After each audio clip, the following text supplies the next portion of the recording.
Bonsoir à tous et à toutes. Voilà le document qui s'appelle Plein feu sur l'heure juste. Le Canada devient tyrannique, partagé par des Canadiens qui ont assisté à une réunion et qui a pu filtrer. Et vous allez avoir également ici la deuxième verrouillage total des camps d'isolation pour ceux qui refuseraient. Voilà, donc c'est un Canadien, merci à lui, qui l'a partagé, il s'appelle Joël Nardon, donc que je suis, puisque je suis abonnée à beaucoup de pays, donc Canada, Amérique, etc. Et donc ça me permet d'avoir des éléments assez rapidement. Voilà, donc le 14 octobre, il dit « J'ai reçu cela d'un membre élu du gouvernement canadien qui est consterné par les projets du cabinet du Premier ministre. » Donc ça s'appelle le PMO pour nos voisins du Nord. C'est un cauchemar qui est en train de se dérouler. Je veux vous fournir des informations très importantes. Je suis un membre du comité du Parti libéral du Canada. Je siège dans plusieurs groupes de comités, mais les informations que je fournis proviennent du comité de planification stratégique qui est dirigé par le cabinet du Premier ministre. Je dois commencer par dire que je ne suis pas content de faire ça, mais je le dois. En tant que Canadien et surtout en tant que parent qui souhaite un avenir meilleur, non seulement pour mes enfants, mais aussi pour les autres enfants.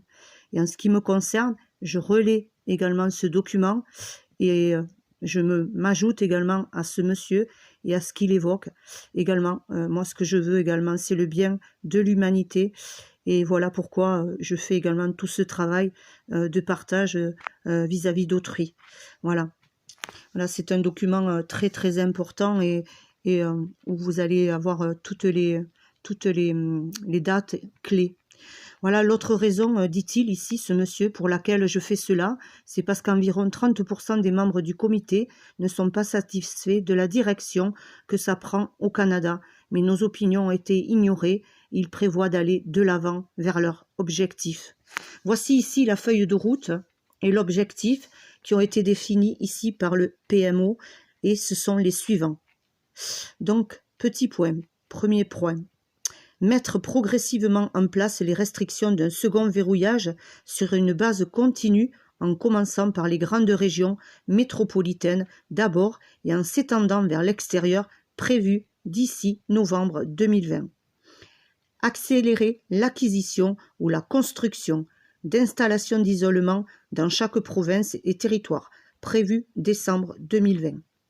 Les nouveaux cas quotidiens de Covid augmenteront au-delà de la capacité de test, y compris une augmentation de décès qui sont liés au Covid en suivant les mêmes courbes de croissance, sont attendus pour fin novembre 2020. Second verrouillage complet et total, beaucoup plus strict que les restrictions du premier verrouillage et la deuxième phase de roulement, prévu fin décembre 2020, début janvier 2021. Réforme et extension du programme de chômage en vue de sa transition vers le programme de revenu de base universel prévu ici le premier trimestre 2021. Mutation projetée du Covid-19 ou co-infection avec un virus secondaire qui s'appellera le Covid-21, conduisant à une troisième vague avec un taux de mortalité beaucoup plus élevé et un taux d'infection plus élevé prévu pour février 2021. Les nouveaux cas quotidiens d'hospitalisation au Covid-21 et de décès liés au Covid-19 et au Covid-21 dépasseront la capacité des établissements de soins médicaux prévus premier trimestre et deuxième trimestre 2021. Des restrictions de verrouillage améliorées, appelées troisième verrouillage, seront mises en œuvre.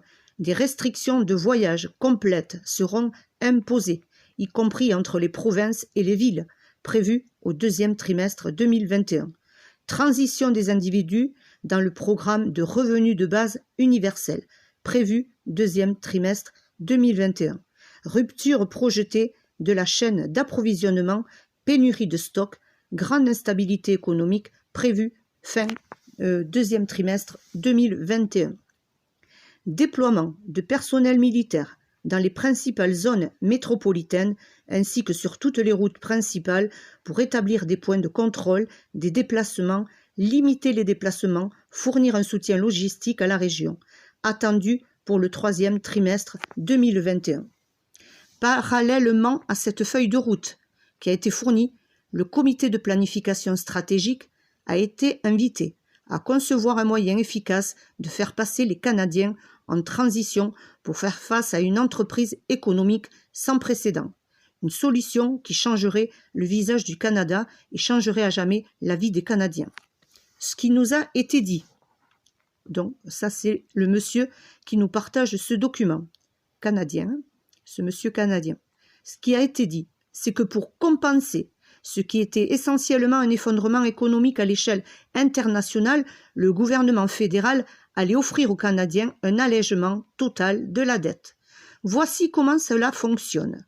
Le gouvernement fédéral proposera d'éliminer toutes les dettes personnelles, hypothèques, prêts, cartes de crédit, etc., dont tout le financement sera fourni au Canada par le Fonds monétaire international dans le cadre de ce qui deviendra le Programme mondial de réinitialisation de la dette. En échange de l'acceptation de cette remise totale de la dette, l'individu perdrait à jamais la propriété de tous les biens et actifs. L'individu devrait également accepter de participer au calendrier de vaccination Covid-19, Covid-21, ce qui lui permettrait de voyager sans restriction et de vivre sans restriction, même sous un verrouillage complet, grâce à l'utilisation d'une pièce d'identité avec une photo appelée le Pass Santé du Canada. Donc ici, c'est pour le Canada. Mais tout ceci va être mis en place également pour tous les pays. Les membres du comité ont demandé qui deviendrait le propriétaire des biens et des actifs confisqués dans ce scénario et ce qui arriverait aux prêteurs ou aux institutions financières. On nous a simplement dit que le programme de réinitialisation de la dette mondiale se chargera de tous les détails.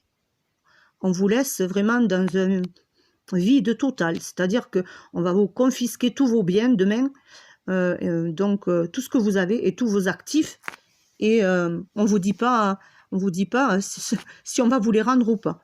Donc ne comptez pas sur le fait qu'on vous les rende, surtout. Donc ici, les membres du comité ont demandé qui deviendrait le propriétaire des biens et des actifs qui seraient confisqués. Eh bien ici, vous voyez, c'est le vide. Plusieurs membres du comité se sont également demandé ce qui arriverait aux individus s'ils refusaient de participer au programme World Debt Reset, au Health Pass ou au calendrier de vaccination, et la réponse que nous avons obtenue était très troublante.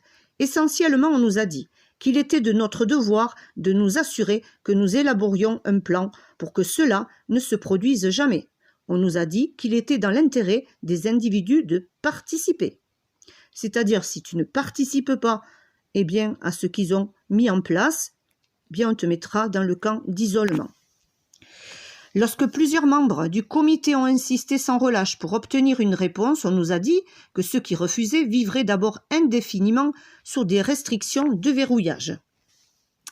Et que sur une courte période de temps, alors que de plus en plus de Canadiens passeraient au programme d'annulation de la dette, ceux qui refuseraient de participer seraient considérés comme un risque pour la sécurité publique et seraient transférés dans des établissements d'isolement.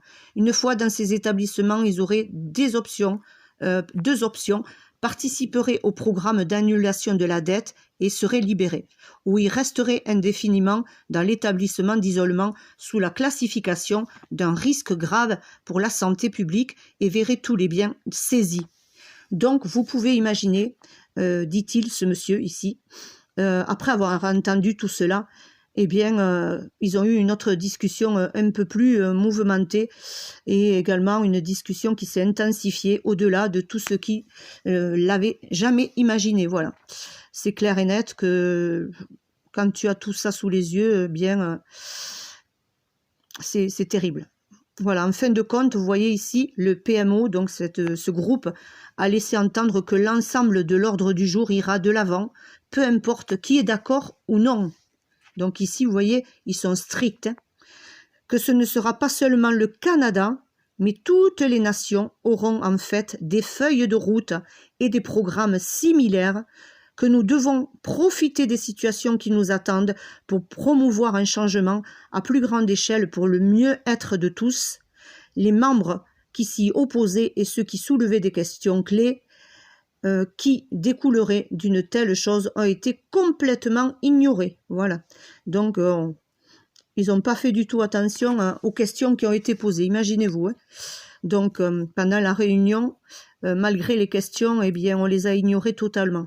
Nos opinions et préoccupations ont été ignorées, on nous a simplement dit de le faire. Voilà. C'est-à-dire qu'ici, on leur dit, soit tu fais ça, soit c'est le camp d'internement ou les camps d'isolement. Voilà, donc ce monsieur vous dit qu'il n'aime pas du tout ça, que l'avenir est très sombre pour le Canada. Il évoque ensuite un petit peu, il y a des vidéos que je vais essayer de vous partager, de les traduire surtout, voilà. Voilà ce que je voulais vous dire par rapport à cet article et cette publication qu'un Canadien a eu eh bien, le courage, je dirais. Moi, je le remercie, même si je ne le connais pas, mais je le remercie puisque grâce à lui, on a les dates. On peut continuer à se préparer pour les gens qui sont organisés. Voilà, mettez-vous en sécurité, les amis, surtout, et vos enfants et votre famille. Voilà, je vous laisse et je vous partage de suite eh bien, ces éléments. Voilà, donc c'est le Canada devient tyrannique, plein feu sur l'heure juste. Et je vous partage dans Communauté également le lien. Merci à tous.